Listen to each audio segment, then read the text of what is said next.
دې وخت کې یو بل پسې انخېدل زه نه پرېږدم چې فایده به سره وکړي.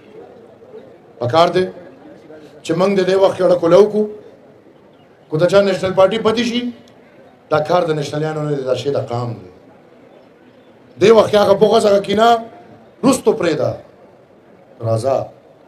راځه چې د قام دا حق وګټو. کو هغه هر څونه پښتانه دي یا د پښتنې په خاورې دا څونه قومونه والي دي، راځئ چې دا حق وګټو. زما سیاست کې پاتې څه دي زه در سره دا لوز کوم چې د باچا خان او د ولی خان د اسفندیار خان دا ارمانونه م پوره کړل. زاړو سیاست کوم نه په کور کې نم تاسو پېژو مشره م پېژو خپل کار م پېژې دونه دې وخت کې جوړ کې چې یو بل له پړه کې ځای پیدا کړي، یو بل پسې کنځلې هیچاړې بدې ردې ویل.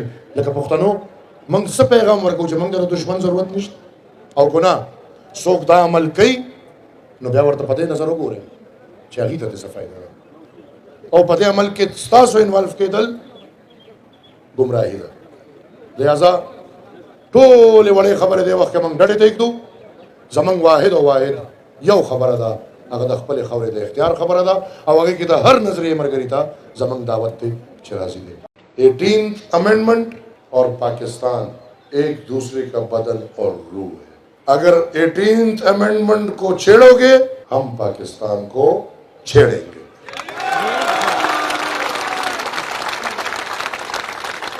اگر آپ کو ہمارے آزادی کے نغمے برے لگتے ہیں ہمیں حق دو، ہمیں حق دو، اور اب حق دینا پڑے، کیونکہ آخری حد پہ اس قوم کو لگانے والے وہی ادارہ جس میں اگر حافظ ہو نہ ہو، داڑھی والا ہو نہ ہو، جو کوئی بھی ہو، ہمارے لیے اس کی پلاننگ اور منصوبہ بندی ایک ہی ہوتی ہے. اور یہ اس پلاننگ اور اس منصوبہ بندی کے میرے خیال میں آخری حروف ہے کہ آئینی بھی اختیار لے جائے. لہٰذا ایک دفعہ پھر میں واضح کر دوں اسلامیہ کالج اپنے ان بچوں کے ساتھ بیٹھے ہوئے کہ یہ سرزمین الحمدللہ تاریخی طور پہ جمہوری ہے. ادھر 100 سال پہلے جمہوریت کے نغمے گائے گئے ہیں. اگر بات پہ عمل کرتے ہو کر لو، نہیں تو جس طرح ہمارے بزرگ کہتے ہیں خدایوستر گدے خان دیو کو بلے جاڑی آخا بکی گے انشاءاللہ چوزدہ کام سے.